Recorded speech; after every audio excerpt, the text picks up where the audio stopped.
हरे कृष्णा। ब्रजमंडल की परम पावन धरती पर ऐसा पवित्र स्थान है जहाँ पैर रखते ही भक्ति और प्रेम का अंतर ही मिट जाता है। जहाँ दसों दिशाओं से ऐसा प्रतीत होता है जैसे कि हम भगवान श्री कृष्ण की पग ध्वनि सुन रहे हों। वहीं 84 कोस की परिक्रमा जिसमें कि 12 वन आते हैं, जैसे वृंदावन, काम्यवन, बरसाना, घेवर वन, भांडीर वन इत्यादि। जो भी भक्त भगवान श्री कृष्ण में आस्था रखता है वह इस ब्रजमंडल की 84 कोस की परिक्रमा करना चाहता है ताकि वह जीवन मृत्यु के इस आवागमन से मुक्त हो सके। इन्हीं में से एक वन है भांडीर वन, जहाँ भगवान श्री कृष्ण ने अनेक लीलाएं की हैं और आज हम आपको इसी वन के दर्शन करवाने जा रहे हैं। यहाँ हुई सभी लीलाओं का वर्णन हम गर्ग संहिता और ब्रह्म वैवर्त पुराण में पढ़ सकते हैं। भांडीर वन की महत्वपूर्ण लीला है कि यहाँ पर ब्रह्मा जी द्वारा श्रीमती राधा रानी और भगवान श्री कृष्ण का विवाह कराया गया। तो फिर देर किस बात की, चलिए आपको यहाँ के दर्शन करवाते हैं। यह है वेणुकूप।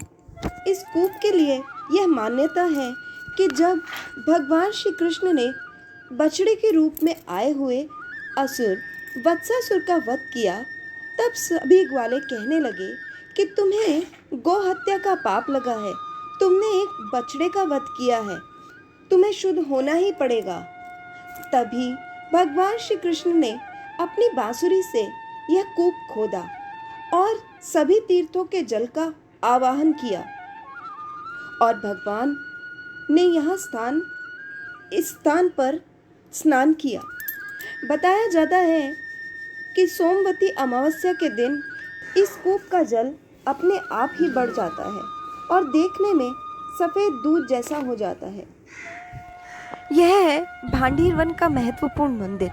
यहाँ एक इकलौता मंदिर है जहाँ भगवान श्री कृष्ण के हाथों में बांसुरी नहीं, यहाँ पर राधा रानी की मांग में सिंदूर भरते भगवान श्री कृष्ण नजर आते हैं। यह मंदिर है बलराम जी का। इस स्थान पर बलराम जी ने प्रलंबासुर नाम के राक्षस का वध किया। इसी प्रकार की कई लीलाएं भगवान श्री कृष्ण ने भांडीर वन में की हैं। तो चलिए यहाँ पर रहने वाली एक माता जी से हम कुछ लीलाएं सुनते हैं। तो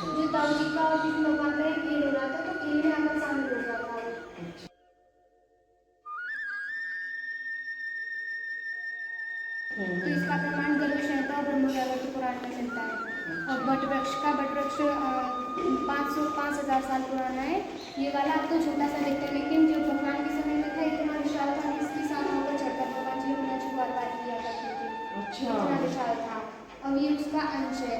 एक यहाँ शादी वाली लीला है, दूसरी यहाँ पर रावण ने प्रलंबासुर का वध किया था, और तीसरी जो कुएं वाली बताई ना मैंने, बत्सासुर का वध किया है वो है। चौथी यहाँ दुर्गा सारी सी जी थे, वो तपस्या कर रहे थे यहाँ पर। एक दिन जब भगवान गोपियों के पास नहीं गए हैं ना सारे दिन, तो गोपियाँ जब शाम को पहुँचते हैं तो पूछती है कि आप सारे दिन आज कहाँ थे, हमने आपको इतना ढूंढा सब कुछ। तो उन्होंने बोला था कि मेरे गुरु जी आए हुए, मैं उनसे मिलने गया था कि आपके भी गुरु जी है तो हमें मिलना चाहिए। उन्होंने बोला ठीक है, पार्टी पर के नीचे बैठे आप चले जाना, मिला उनसे। तो उन्होंने बोला ठीक है। तो वो अपने घर से पूरी पकवान लड्डू मतलब बहुत कुछ बना कर ले गई थी और भगवान से बोला था कि मुझे होना मिला था तो हम उनको क्या बोले थे। तो उन्होंने बोला था कि बोलना कि कृष्ण भगवान अगर बाल ब्रह्मचारी है तो ये हमें यहाँ पे रास्ता दे। गोपियाँ चौक जाती और बोलती कि ये इतना छल कपट सब कुछ करते हैं हमारे साथ और फिर भी बाल ब्रह्मचारी बन रही है। उन्होंने ऐसे ऐसे बोला तो उन्होंने रास्ता दे दिया है। वो यहाँ से भांडी बट के नीचे आते तो जो है दुर्वासा जी अपनी तपस्या में ली थे, तो दीवार खींच रही है, तो उनके कपड़े खींच रही है। तो उन्होंने जैसे आँख खोलकर देखी तो गोपियों की आँखों में उनको भगवान की छवि दिखाई देती है। तो वो पूछते हैं कि क्या है, क्यों आई हो आप। तो उन्होंने कहा कि हम आपके दर्शन के लिए आए हैं। उन्होंने हो गए दर्शन के, हाँ दर्शन तो हो गए, कि हम आपके लिए पान फूल लेके आए हैं, ये आप ले लो। तो उसकी आपस में झगड़ती है कि पहले मैं खिलाऊंगी कि पहले मैं खिलाऊंगी। तो उन्होंने बोला कि आप एक दूसरी आपस में झगड़ों में अपने मुँह तो उन्होंने बोला ठीक है, अब तो आप प्रसन्न हो, अब तो आप जाओ यहाँ से, कि ठीक है आपने भी बोल दिया जाओ यहाँ से, हम जा रहे हैं, लेकिन आप ये बताओ हम इधर से जाएंगे तो हम ये बीच में बात होंगी तो वो हम क्या बोलेंगे। उन्होंने बोला था तो उधर से क्या बोला था कि ऐसे ऐसे बोला था, भगवान ने हमें ऐसे ऐसे बोला था।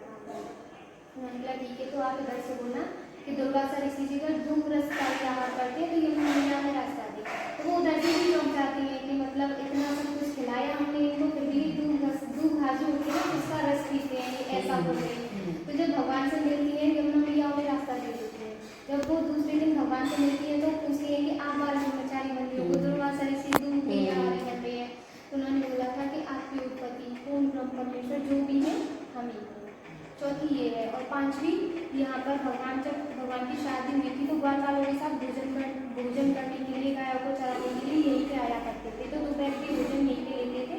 तो यहाँ पर प्रसाद का विशेष महत्व होता है।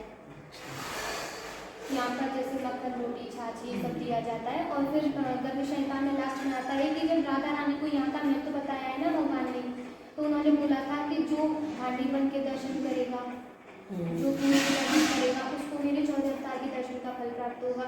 जो यहाँ बैठ कर कुछ खाएगा, एक रात्रि का निवास करेगा, उसको मेरे वैकुंठ धाम की प्राप्ति होगी। इतना कहने पर राधा रानी ने उनको रोक लिया और बुलाया कि ये आप क्या कह रहे हो, यहाँ तो बुरे सा बुरा कर्म करके लोग आएंगे और यहाँ पर तो भक्तों की भीड़ लग जाएगी। तो भगवान ने बोला था कि हर किसी को ऐसे ही आने दूंगा, ब्रज में कम से कम 10 या 20 बार हो जाएगा ना, तब एक बार यहाँ बुलाऊंगा। तो यहाँ हर कोई नहीं आ पाता, जिस पर विशेष कृपा होती है सिर्फ वही आती है। ये गुप्त वृंदावन है भांडीगढ़, हर किसी को मालूम भी नहीं है। अब थोड़ा ये है कि चैनल वैनल पे आ गया, नहीं पहले तो बिल्कुल ही बहुत कम लोग आपस में झगड़ा हो रहा था। उन्होंने बोला था कि हमारी सखी ज्यादा बलवान है कि हमारे कृष्ण भगवान ज्यादा बलवान है। तो उन्होंने बोला ठीक है, कुश्ती हो जाने दो, फिर ठीक है हो जाने दो, कल हम बोल देंगे वो आ जाएंगे। ये पे भी सारे चित्रपट लगे हुए हैं, आप देख लेना जितनी भी लीलाएं हैं। तो दूसरे दिन जब राधा रानी कृष्ण भगवान आते वो बताते हैं पूजा की कैसे ऐसे हम करके आए। दूसरे दिन जब राधा रानी और कृष्ण भगवान एक दूसरे से हाथ मिलाने के लिए खड़े होते हैं ना, तो राधा रानी हाथ भी नहीं लगाती, तब तक भगवान पीछे को गिर जाते हैं। तो सारे ग्वाल वाले सोचते हैं कि इन्होंने तो हमारे पहले से नाक कटा दी, अब ये हाथ भी नहीं लगाया उससे पहले गिर गए। तो उन्होंने भगवान ने देखा कि सारे ग्वाल वाले मुंह लटकाकर खड़े, अब तो कुछ करना पड़ेगा। तो उन्होंने बोला था कि एक बात बताओ, नाक किसके ऊपर है, कि आपकी आंखें किस, नजरें किसके ऊपर है कि आपकी। और राधा रानी खड़ी थी उनकी नीचे थी। तो उन्होंने जीत किसकी हुई, इज्जत किसकी ज्यादा होती है, जो नाक उठाकर चले, आंखें नजरें ऊपर करके चले उसकी होती है, नीचे करके चले उसकी होती है। तो उन्होंने उसमें ताली बजा दी और अपनी जीत बताई उसमें। ये यहाँ पर ऐसे मतलब पीड़ा हुई थी।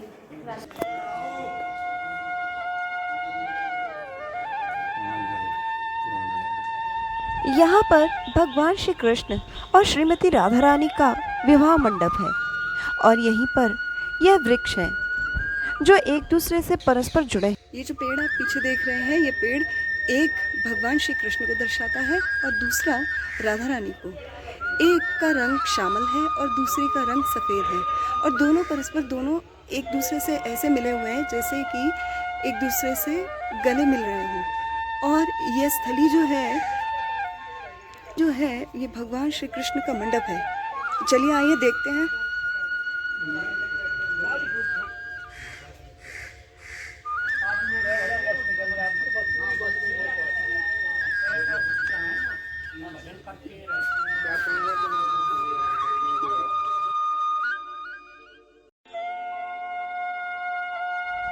यहाँ पर भगवान श्री कृष्ण और श्रीमती राधा रानी का विवाह मंडप है और यहीं पर यह वृक्ष है जो एक दूसरे से परस्पर जुड़े हैं। एक का रंग श्यामल है और दूसरे का सफ़ेद। और ये देखिए किस प्रकार ब्रह्मा जी द्वारा श्री कृष्ण और श्रीमती राधा रानी का विवाह संपन्न कराया गया। हमारा प्रयास रहेगा कुछ इसी तरह के दर्शन हम आपके लिए लाते रहें और भगवान श्री कृष्ण की कुछ लीलाओं और उनके धाम का दर्शन हम करते रहें। हरे कृष्णा।